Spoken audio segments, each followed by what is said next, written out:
là où tout semble fermé. Il œuvre pour toi dans le secret. Il ouvre un chemin pour toi. Il sera ton guide en marchant tout près de toi. Avec amour, force et sagesse, il ouvre un chemin. Il ouvre un chemin. Dieu ouvre un chemin là où tout semble fermé. Il œuvre pour toi dans le secret. Il ouvre un chemin pour toi. Il sera ton guide en marchant tout près de toi. Avec amour, force et sagesse, il ouvre un chemin. Il ouvre un chemin.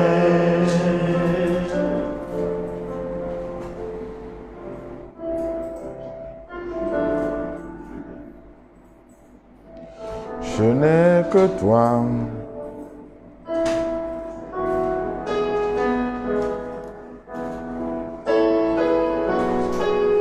Oh Seigneur, c'est toi qui ouvres le chemin pour tes enfants.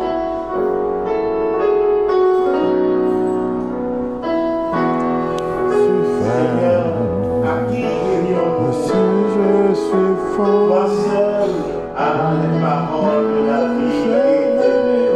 de mon cœur, Oui, je n'ai que toi, mon Dieu. je n'ai que toi. Que toi dans le ciel. Je ne désire rien D'autre que toi sur la terre. si je suis faible. Même si je sombre, Dieu est le soutien de mon cœur. Je n'ai que toi. Que toi dans le ciel. Je ne désire rien D'autre que toi sur la terre. si je suis faible. Même si je tombe, Dieu est le soutien de mon cœur.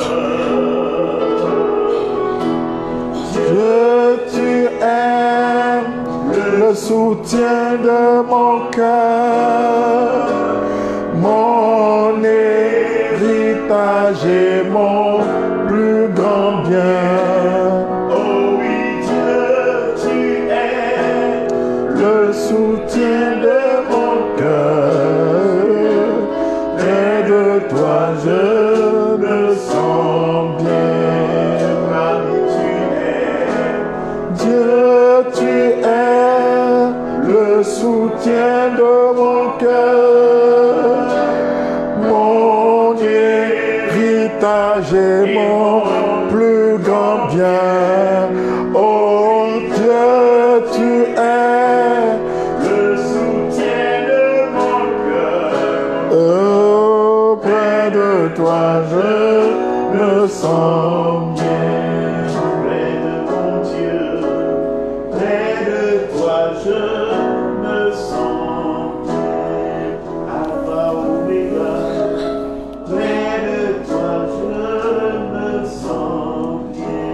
Frères et sœurs bien-aimés, nous voici au rendez-vous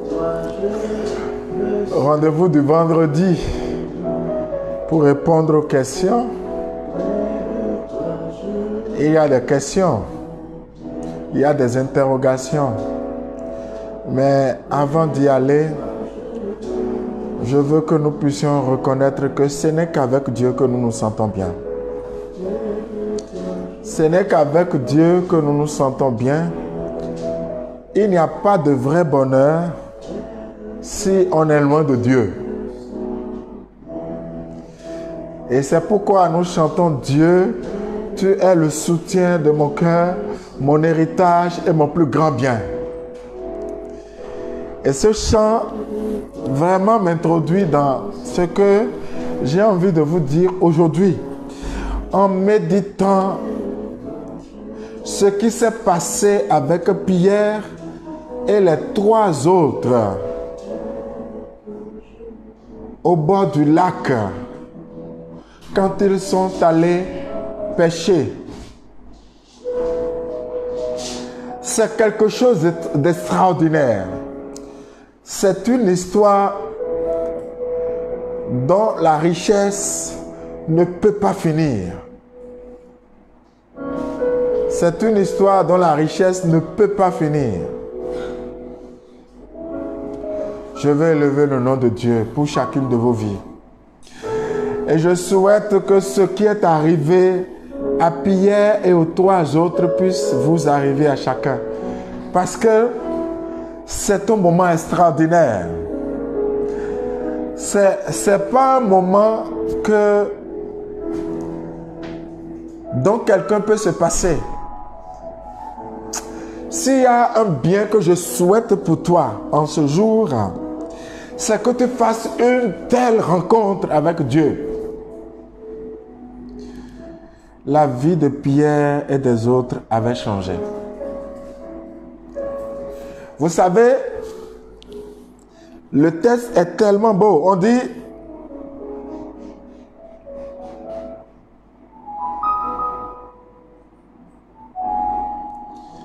il advint, comme la foule le serrait de près et écoutait la parole de Dieu, tandis que lui se tenait sur le bord du lac de Génézareth, qu'il vit 2 barques, 2 petites barques arrêtées sur le bord du lac. Les pêcheurs en étaient descendus et lavaient leurs filets. Ils montaient dans l'une des barques qui était à Simon et prit celui-ci de s'éloigner un peu de la terre. Puis s'étant assis de la barque, il enseignait la foule.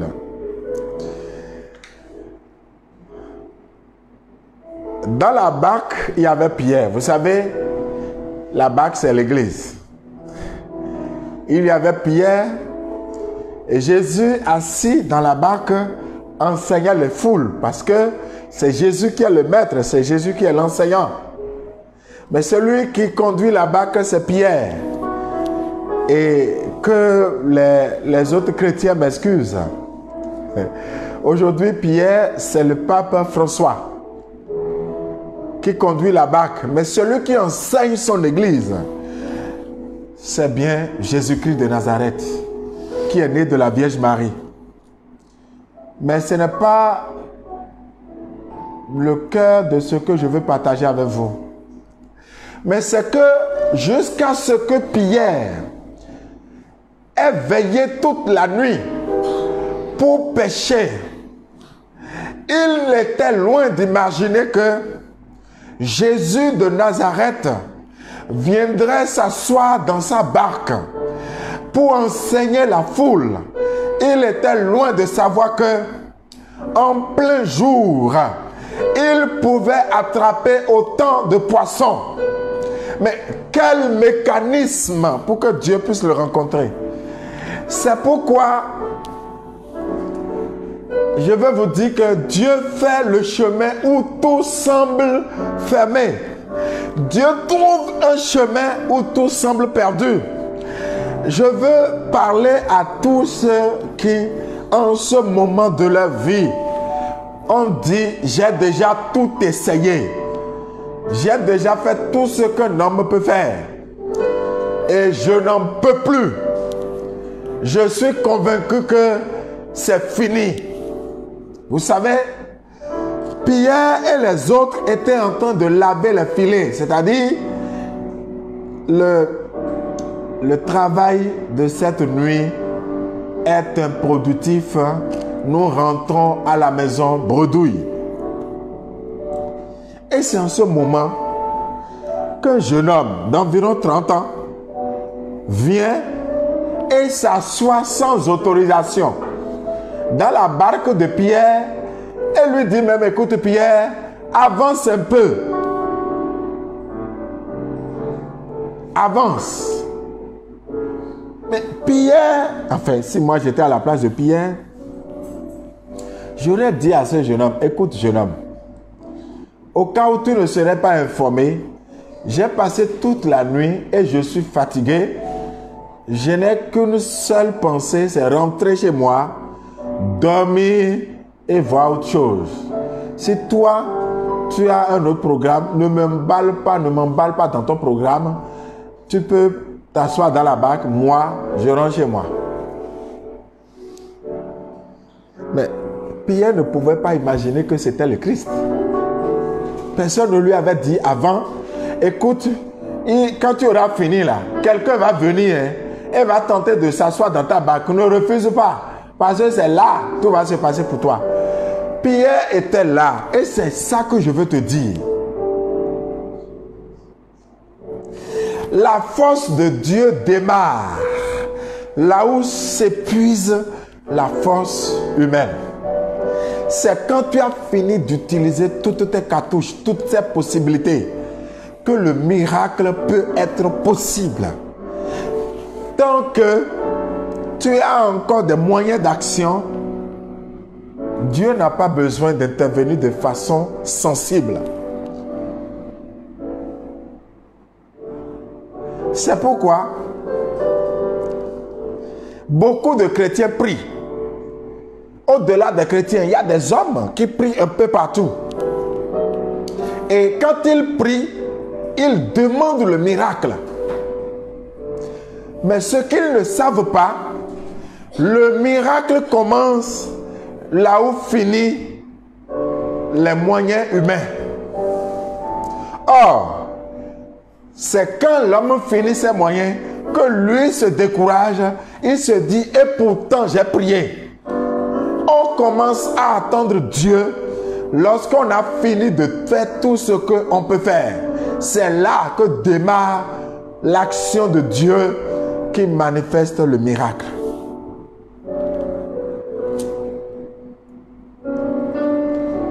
Et Pierre était assis dans la barque et Jésus a dit tout ce qu'il a envie de dire. Et c'est maintenant qu'il dit à Pierre, il dit à Simon, il ne s'appelait pas encore Pierre, avance en eau profonde et lâchez vos filets pour la pêche. Et j'ai aimé la réponse de Pierre. Maître, là, après avoir entendu tout ce que cet homme avait dit, Simon, Pierre, a dû se dire, ce type est bon. Il parle bien. S'il parle bien, c'est un maître. Il lui dit, maître, nous avons peiné toute une nuit sans rien prendre. Mais sur ta parole, je vais lâcher les filets. Et l'ayant fait, ils capturèrent une grande multitude de poissons et leurs filets se rompaient. Ils firent signe alors à leurs associés qui étaient dans l'autre barque de venir les aider. Ils vinrent et l'ont rempli les deux barques au point qu'elles enfonçaient. Je voudrais vous rappeler que quand Jésus était venu, il avait vu deux barques. Mais on dit qu'il s'est assis dans la barque de Pierre, mais il y a l'autre barque qui était à côté. Et quand ils ont attrapé les poissons, Pierre a dû leur dire, venez, venez, venez, vous aussi, il y en a pour vous. Et on dit qu'on a rempli les deux barques de poissons. La situation a changé. La situation qu'on aurait dit une situation stérile est devenue une situation féconde. D'une fécondité à laquelle aucun d'eux n'avait pensé. Même quand ils réussissaient à attraper les poissons. Je ne suis pas sûr qu'il leur arrivait d'attraper des poissons au point où les deux barques sont remplies. En plus, en pleine journée, aucun pêcheur ne peut trouver les poissons en pleine journée parce que en plein jour, les poissons sont partis. C'est la nuit qu'ils viennent. C'est pourquoi eux ils passent la nuit à lancer le filet. Qu'est-ce que je veux vous dire, frères et sœurs? Nous devons voir au-delà de nos moyens. Nous devons voir au-delà de nos capacités. La présence de Dieu dans notre vie décuple nos capacités, nous rend capables de réaliser l'impossible. Et l'action de Dieu défie la raison et l'intelligence humaine. Même si on a besoin de l'intelligence et de la raison pour comprendre l'action de Dieu, pour adhérer à Dieu, car on verra à la fin que cette action de Dieu a amené Pierre et les autres à voir Dieu. L'intervention de Dieu dans ta vie, c'est pour que tu puisses contempler sa gloire. C'est pour que tu puisses voir Dieu.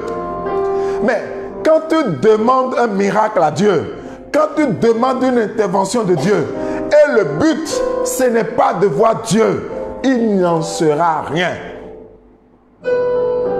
Ça veut dire à quoi ça sert que Dieu réalise des miracles dans ta vie si tu ne peux pas le voir, si tu ne peux pas constater que c'est Dieu.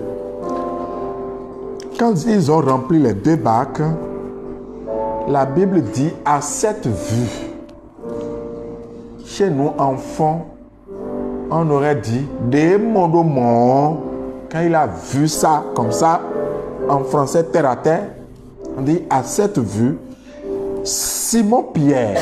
Vous voyez là, l'écrivain sacré avait parlé de Simon jusque-là. Mais à cette étape, il parle de Simon Pierre. Simon est devenu Pierre depuis le jour où il a reconnu en Jésus le Messie. Parce que c'est un bon juif. Or, le texte dit, il se jeta aux genoux de Jésus. Rappelez-vous que Pierre est un vieux. Et que Jésus avait environ 30 ans. Si lui, un vieux comme ça, il se met aux genoux, ça veut dire se met à genoux, aux pieds de Jésus, c'est qu'il reconnaissait en lui un homme de Dieu. Et ce n'est pas étonnant que dans Matthieu 16, ce soit Pierre qui ait pris la parole pour dire « Tu es le Messie, le Fils du Dieu vivant ». C'est cette expérience qu'il a faite qui l'a conduit là. Il ajoute « Éloigne-toi de moi, Seigneur ». Là maintenant, il ne parle plus seulement de maître, il appelle Seigneur. Je vous ai dit que quand un hébreu parle de Seigneur, c'est qu'il est en train de reconnaître quelqu'un de grand. Il a dit d'abord maître, maintenant il appelle Seigneur. C'est une affaire de découverte. La frayeur, en effet, l'avait envahi. Lui et tous ceux qui étaient avec lui, à cause du coup du filet qu'il venait de faire. Pareillement, Jacques, Jean, fils de Zébédée, les compagnons de Simon. Quand Pierre s'est mis à genoux, eux tous se sont mis à genoux. Alors, Jésus va s'adresser non pas à eux tous, mais à Pierre. Puisqu'il n'a pas dit soyez sans crainte, il a dit sois sans crainte désormais. Ce sont des hommes que tu prendras. Alors, voici la partie pour laquelle je suis en train de vous parler. Si j'ai décidé de vous parler, c'est à cause de cette partie. On dit, et ramenant la barque à terre, laissant tout, il le suivit. Et ramenant la barque à terre, laissant tout, il le suivit.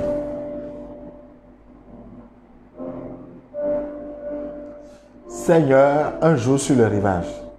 Seigneur, un jour sur le rivage.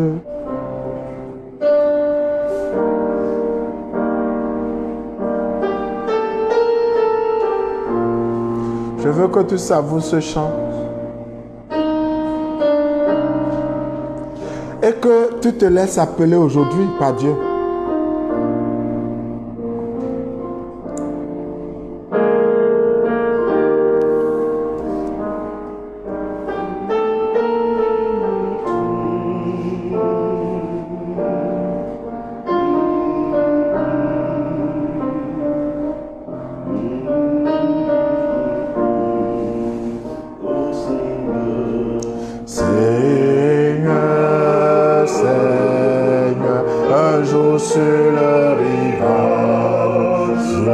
visage souriant, souriant, tu m'as regardé, tu m'as regardé. J'ai compris, j'ai laissé la barbe, je l'ai laissé. Et pour toi, j'ai voulu tout quitter. Seigneur, un jour sur le rivage, souriant, tu m'as regardé, j'ai compris, j'ai laissé la maman, je l'ai laissé. Et pour toi, j'ai voulu tout quitter. Toi, tu m'as vu sur la rive. Toi,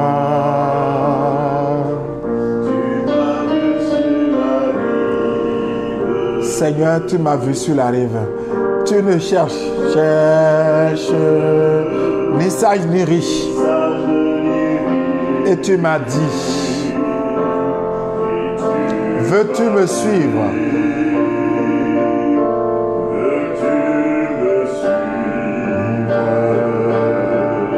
Seigneur,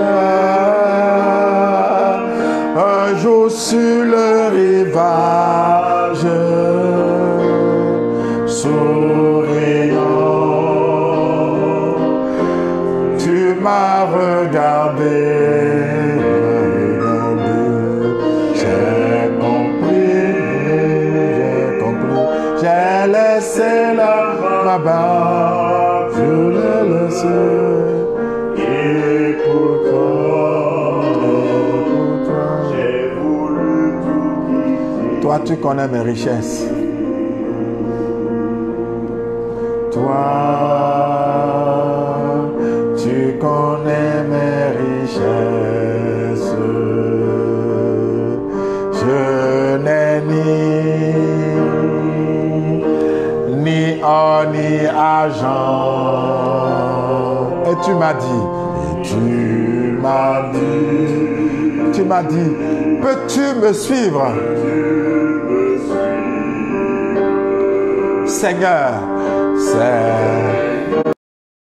un jour sur le rivage, un jour dans mon village, un jour dans ma maison, un jour dans ma chambre. Souriant, tu m'as regardé et tu m'as appelé. Tu m'as regardé. J'ai compris. J'ai laissé la maman, je l'ai laissé. Et pour toi, j'ai voulu tout quitter. Oui, frères et sœurs, on dit qu'ils ont ramené les barques. Et ayant laissé les barques, ils ont suivi Jésus, celui qu'ils venaient juste de voir il y a quelques heures. Ils étaient venus pour attraper les poissons, frères et sœurs. Ils ont les poissons en abondance, mais ils ont laissé, les poissons, ils ont suivi Jésus. Ça m'a rappelé cette poésie, cette fable de La Fontaine que nous avons tous récitée quand on était au primaire. Le laboureur et ses enfants. Un riche laboureur sentant venir sa mort prochaine, fit venir ses enfants et leur parla sans témoin.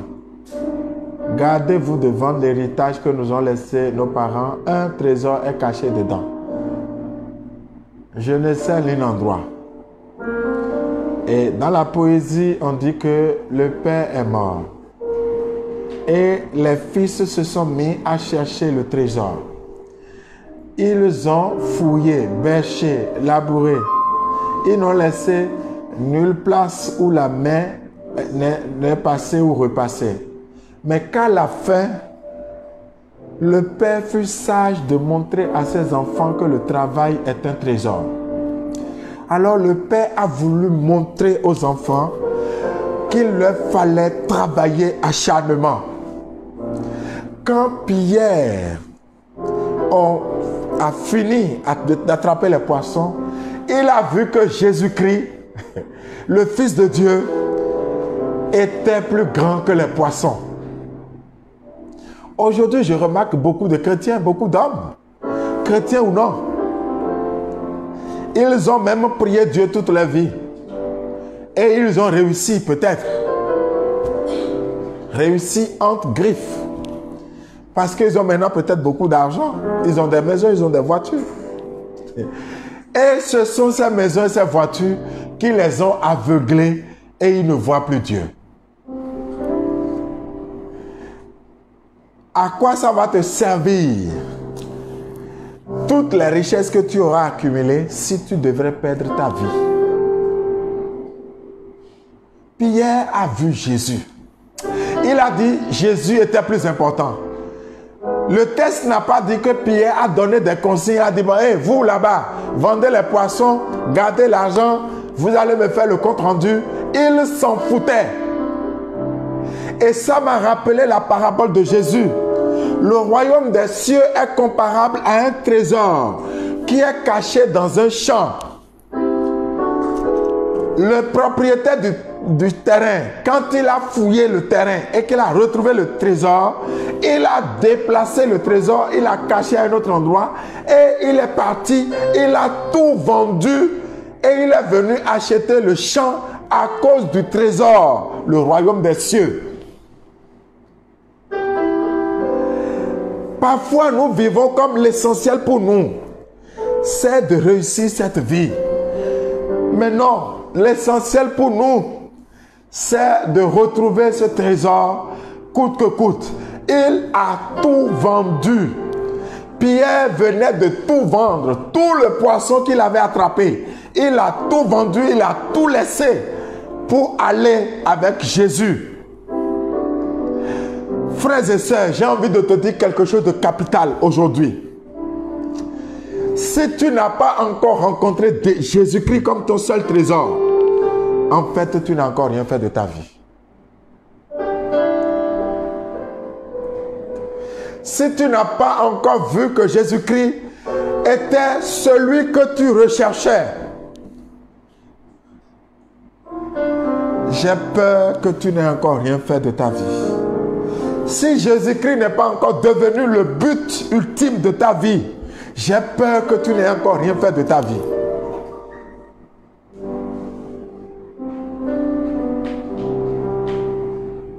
J'ai l'assurance de mon salut.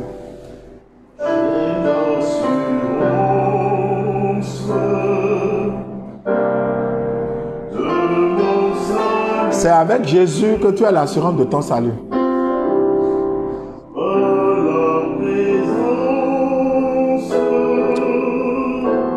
Du Seigneur Jésus, oh, son sang m'a lavé, m'a racheté, et l'Esprit Saint m'a régénéré.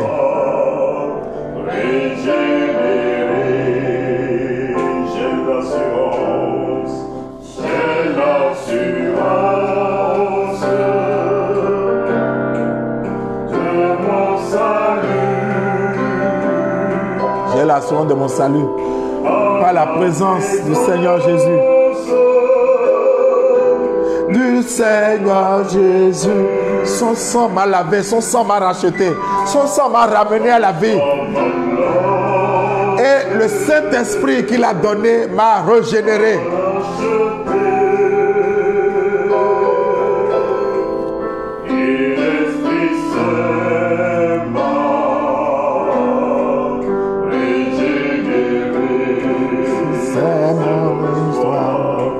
C'est mon histoire, c'est là mon chant.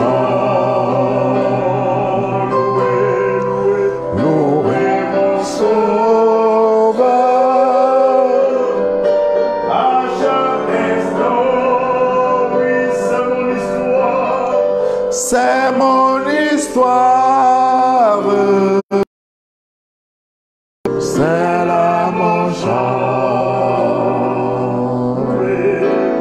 Louez mon Sauveur. À chaque instant, c'est mon histoire. C'est mon histoire. C'est là mon chant. Louez mon Sauveur.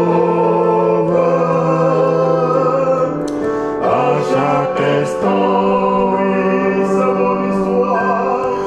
c'est mon histoire. Oh, c'est là mon chant. Louez mon Sauveur. À chaque instant. Je veux obéir. Je veux obéir à mon Seigneur.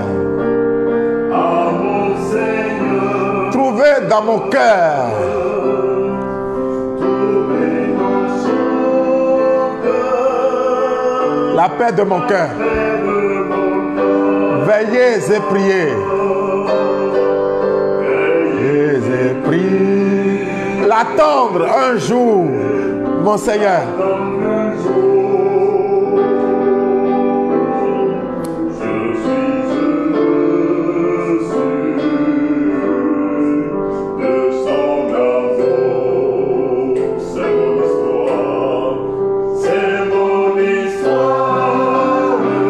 Oh, c'est là mon chant.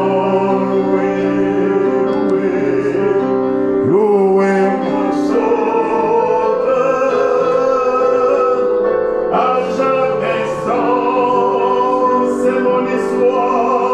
c'est mon histoire. C'est là mon chant. Louez mon Sauveur à chaque instant. En fait, tu es guéri de ta cécité spirituelle le jour où tu découvres que le but de ta vie, c'est Jésus-Christ. C'est ce jour qu'on peut proclamer que tu es passé des ténèbres à l'admirable lumière de Jésus-Christ.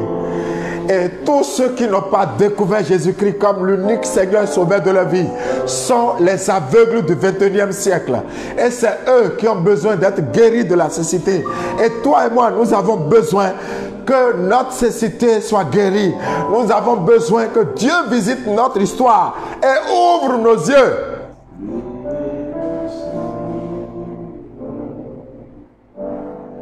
Ce qui est arrivé à Zachée, c'est ça qui est arrivé à Pierre. Quand Zachée a découvert Jésus, dans la présence de Jésus, aucun bien n'avait plus d'importance pour lui. Rien n'avait plus d'importance pour lui que d'être avec Dieu. Je ne veux rien d'autre que d'être avec toi, Seigneur. Je ne désire rien que d'être avec toi. Je n'ai d'autre bonheur que toi. Je n'ai d'autre assurance que toi. Bien que tu sois un grand chef d'entreprise, que tu sois un directeur, un ministre, un député, il faut que rien n'ait d'importance pour toi que le Seigneur, notre Seigneur Jésus-Christ. C'est là que ta vie peut avoir un sens. Je souhaite que tu prospères. Je souhaite que tu grandisses. Je souhaite que tu aies tout ce que Dieu peut donner. Mais je souhaite, au-delà de ça, que tout ça n'ait aucune valeur devant toi, car tu as Jésus-Christ. Car tu as Jésus-Christ. Et Sainte Thérèse d'Avila dit, celui qui a Dieu a tout. Je répète, je souhaite que tu prospères à tous égards. Je souhaite que tout ce que tu touches réussisse. Amen. Je souhaite, si tu es commerçant, que ton commerce explose. Amen. Je souhaite que ta tente soit élargie parce que tu vas déborder. Mais je souhaite qu'après que tu es débordé, que tout ce que tu as gagné soit méprisé parce que tu as Jésus-Christ, l'unique trésor de notre vie, l'unique Seigneur de notre vie, celui devant qui tout genou fléchit. Pierre s'est jeté à genoux de Jésus et lui a dit, éloigne-toi de moi car je suis un être impur. Seigneur, éloigne-toi de moi car je ne suis pas digne de porter ta parole, de parler de toi. Et toi qui m'écoutes maintenant ou après, je veux que tu fasses cette expérience de Jésus, que tu découvres que Jésus est saint. Il proclamait que Jésus est saint. Il proclamait que Jésus est Dieu. Personne ne le lui a dit. Il a découvert. Père, si je peux demander quelque chose aux frères et sœurs aujourd'hui, c'est qu'ils découvrent que vraiment tu es saint. Que Jésus-Christ, celui que tu as envoyé, est saint par la puissance du Saint-Esprit. Amen.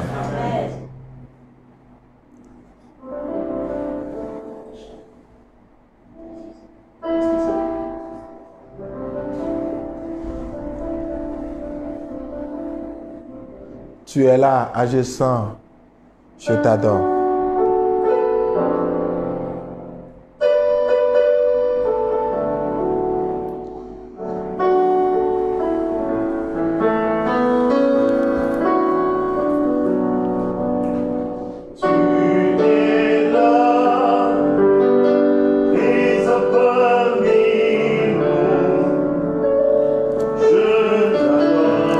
Tu peux adorer le Seigneur un instant avec moi.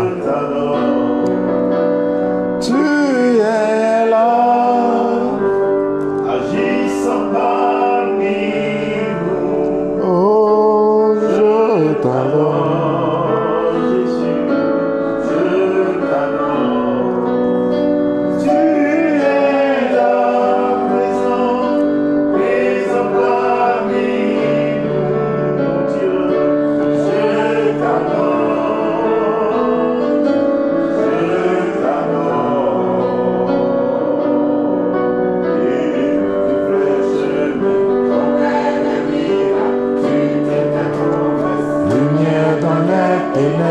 Mon Dieu, c'est ce que tu es.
Agissant parmi nous, oh, je t'adore, je t'adore. Frères et sœurs bien-aimés de Dieu, est-ce qu'un chrétien peut se faire tatouer? Je connais beaucoup d'histoires de saints. Je connais beaucoup de modèles chrétiens, des personnes qui ont suivi Jésus-Christ au point de donner leur vie. Je n'en ai pas connu qui se soit tatoué la peau.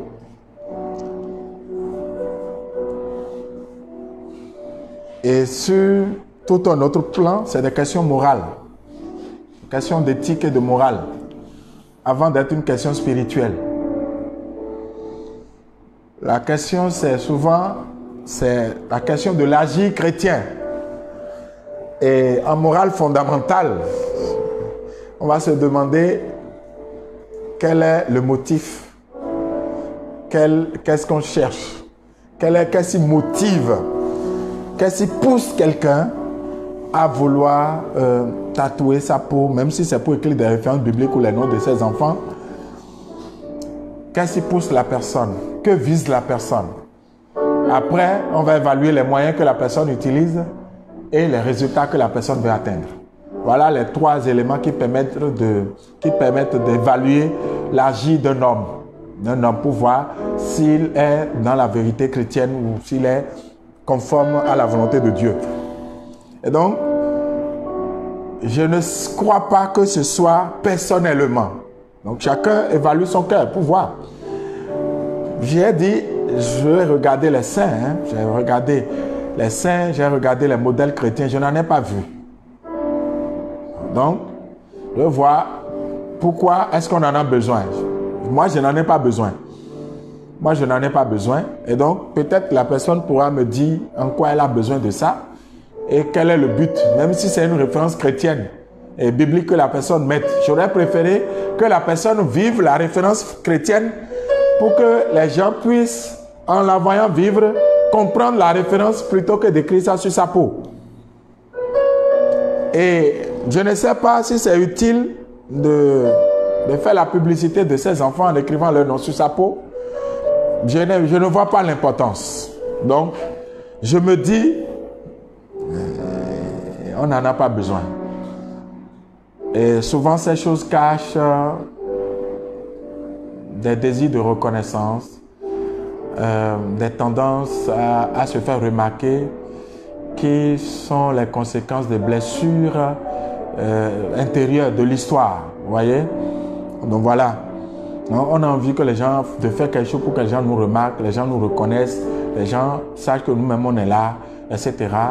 C'est dans le même sens, hein, les chaînes qu'on porte aux pieds, voyez, sur les mêmes doigts, on porte plusieurs bagues, voyez, au même coup, on porte plusieurs chaînes. Je ne sais pas, on a besoin, en faisant les cheveux, de faire les mèches jusqu'aux fesses ou jusqu'aux pieds. C'est dans le même genre, c'est vouloir qu'on se remarque, qu'on nous remarque, qu'on voit qu'on est là. Et quand on s'interroge, on se dit, mais pourquoi je veux qu'on me remarque? Eh bien, on sent que c'est parce que les gens nous ont rabroués, nous ont traités comme des moins que rien, et ou bien quelqu'un nous a maltraités. Et voilà, on a été domestique, on a été très pauvre, on a été humilié. Aujourd'hui, on a l'occasion et on veut lutter contre un passé. Je crois qu'on n'en a pas besoin. Et j'avais déjà répondu à ça. Bon, certainement que Dieu voudrait que je revienne dessus. Alors, comment expliquer à de jeunes enfants l'homosexualité? Je voudrais vous dire, si un enfant vit dans un ménage où les parents, père et mère, assument leurs responsabilités, en tant que père, en tant que mère, si on parle de l'homosexualité à l'enfant, il va rejeter ça. Il va rejeter ça. On peut tout lui expliquer. Mais lui, le modèle qu'il a vu, qui lui a plu, qui l'a séduit, c'est un modèle dans lequel papa et maman s'aiment et il est le résultat de l'amour. Donc il ne conçoit pas un monde où il y a 2 mamans, où il y a 2 papas. Il ne voit pas ça. Donc il connaît papa et maman.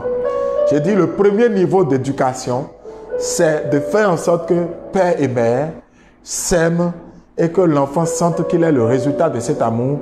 Il a vécu dans un milieu harmonieux. Deuxième étape, ça dépend de l'âge de l'enfant. Quand l'enfant ne peut pas encore comprendre un certain nombre de choses, il faut lui dire ce qu'on te présente n'est qu'un modèle, mais ce n'est pas le meilleur modèle. Au fur et à mesure que tu vas grandir, nous parlerons du modèle parfait que moi j'ai choisi, que ton papa a choisi, dans lequel nous avons vécu et nous pensons que c'est le meilleur. Au fur et à mesure que tu vas grandir. Mais je vais vous dire quelque chose. Faites en sorte que vos enfants fassent l'expérience de Jésus-Christ.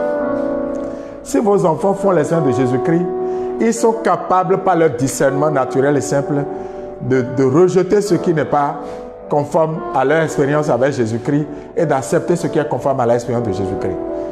Vous savez, on bavarde beaucoup sans convaincre quand l'enfant n'a pas Jésus dans sa vie.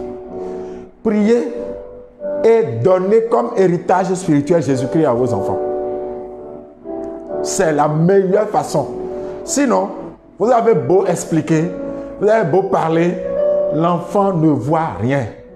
Et il ne voit que ce qu'on lui raconte. Et parfois, on l'emballe dans des expériences bizarres.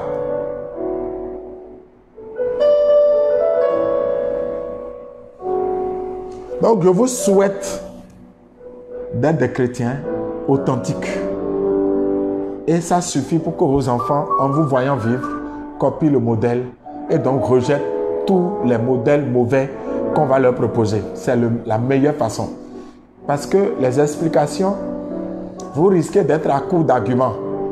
Parce que ceux qui enseignent l'homosexualité, qui font leur affaire, ils ont des explications bizarres, des choses qu'ils disent aux enfants pour leur montrer que c'est important pour eux, que vous ne savez même pas. Vous voyez? Et si vous êtes vraiment un modèle, quand on dit à l'enfant, il est choqué, il vous pose la question.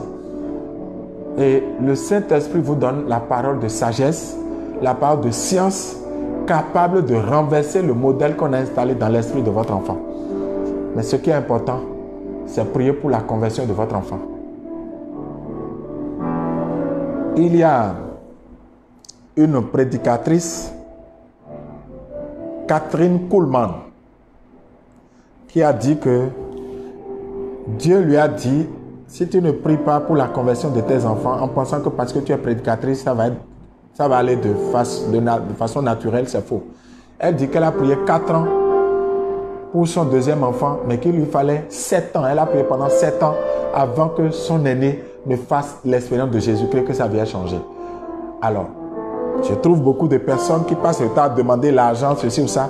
Passez le temps à demander la conversion de votre enfant. Et avant de demander la conversion, vous-même, convertissez-vous. Croyez à la bonne nouvelle et vivez de l'évangile. Parce que ça va être un contraste que vous ne soyez pas convertis et que vous demandez à Dieu de convertir vos enfants. Mais c'est plus facile pour Dieu, quand vous êtes convertis, d'utiliser votre vie pour changer la vie de vos enfants. Et à partir de là, quand l'enfant est converti, c'est plus facile pour lui de rejeter tous les mauvais modèles qu'on lui propose et d'adopter le modèle parfait qu'est Jésus-Christ. Alléluia.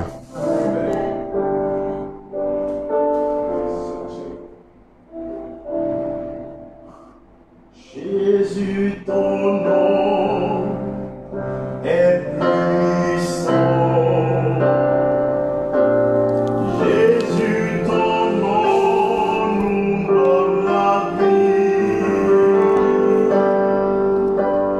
Jésus, ton nom brise les forteresses.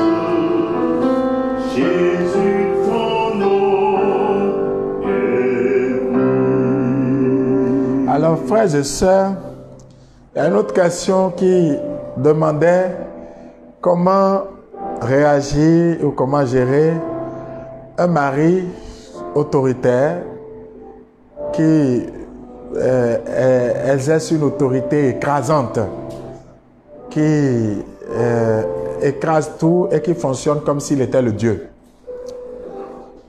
Alors, vous avez, frères et sœurs, d'abord je veux m'adresser aux hommes. Je vais m'adresser aux hommes, à mes frères qui m'écoutent, pour dire que le leadership est quelque chose de naturel. C'est quelque chose de naturel. Ça veut dire que quand vous êtes un vrai leader, vous pouvez emporter l'adhésion de votre épouse et de vos enfants dans la vision que vous avez de votre vie, sans être obligé de forcer et de taper les gens tout le temps, ou de dire c'est moi l'homme, et ça ne marche pas. Parce que ce que vous réussissez à faire, c'est de fabriquer des hypocrites. Ça veut dire, quand vous n'êtes pas là, les gens ont d'autres attitudes. Quand vous êtes là, les gens ont des attitudes telles que vous le voulez. Et quand c'est comme ça, vous n'aurez rien fait parce que une histoire me vient. Il y a une fille, parce que son papa avait l'air autoritaire, avait fait semblant d'être l'enfant la plus, disons, le plus sérieux, donc la petite la plus sérieuse de la maison, au point où son papa disait, voilà, vous devez faire comme elle, aux autres. Alors voilà qu'elle a réussi au bac, elle devait aller ailleurs, loin des parents, et quand elle est allée, ce que le papa a vu ne lui a pas plu. Parce que l'enfant prenait le mur et allait chez des garçons, faisait des choses, et c'était une vie contraire à tout ce que l'enfant avait montré jusque-là. C'est parce que ce que disait le père, il le disait d'autorité, d'une autorité tellement écrasante que tout le monde a fait semblant de lui plaire. Cette fille-là particulièrement.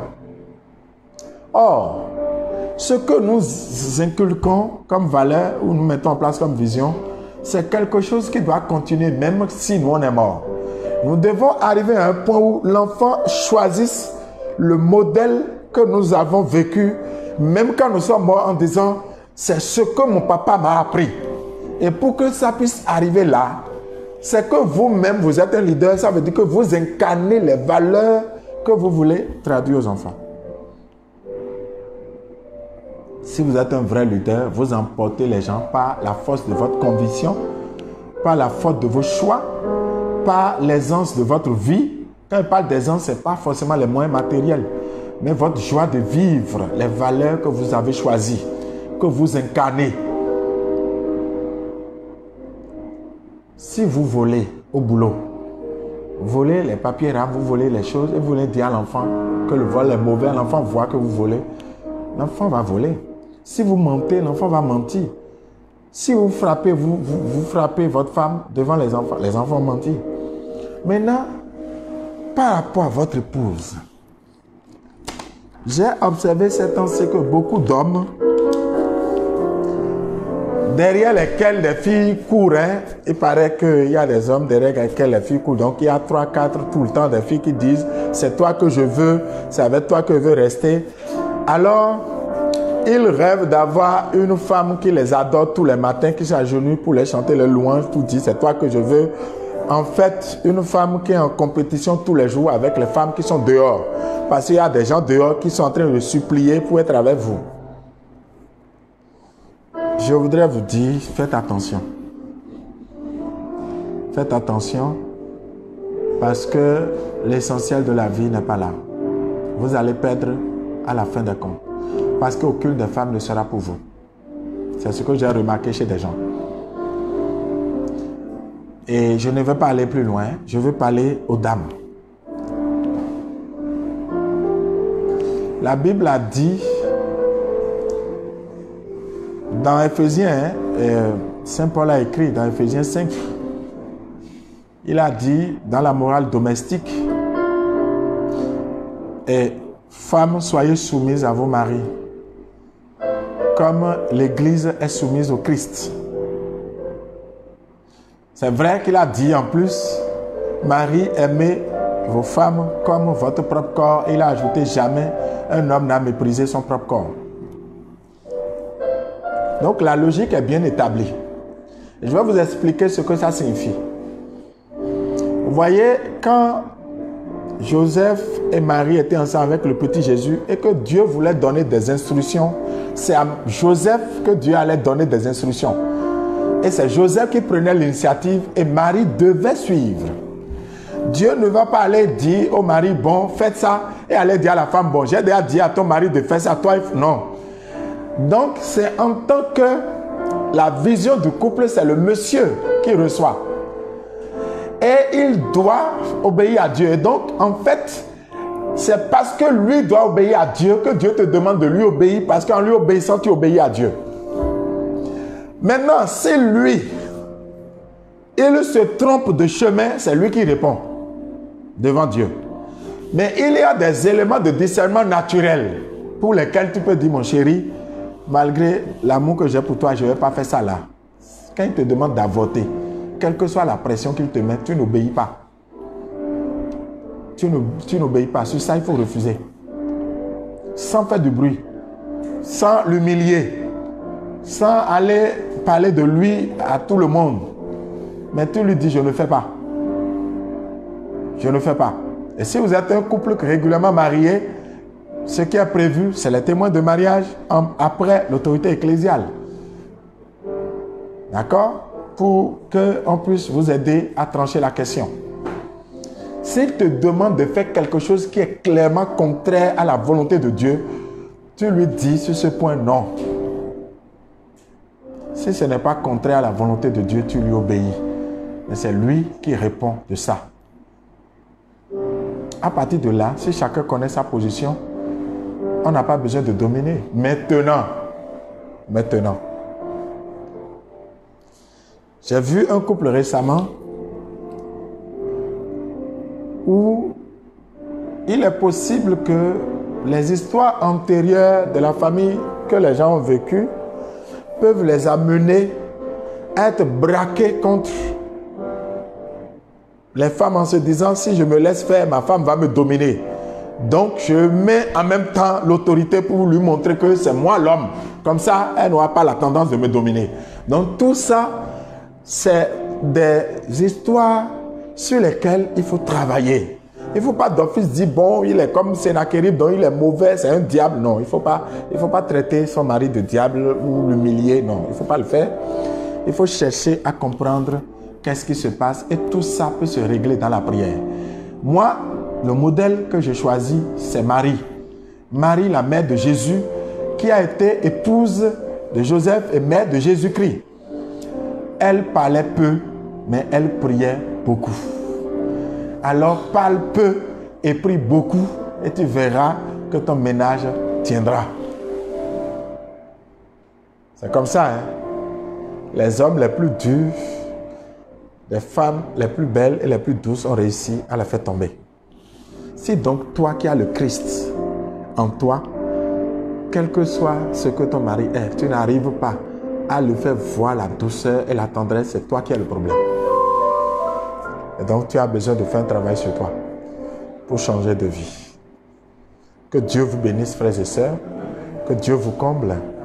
Et à mardi prochain, parce que nous traiterons la suite du psaume 33. Venez et voyez comme le Seigneur est bon. Notamment, nous allons traiter le sacrifice de louange. Que Dieu vous bénisse et à bientôt.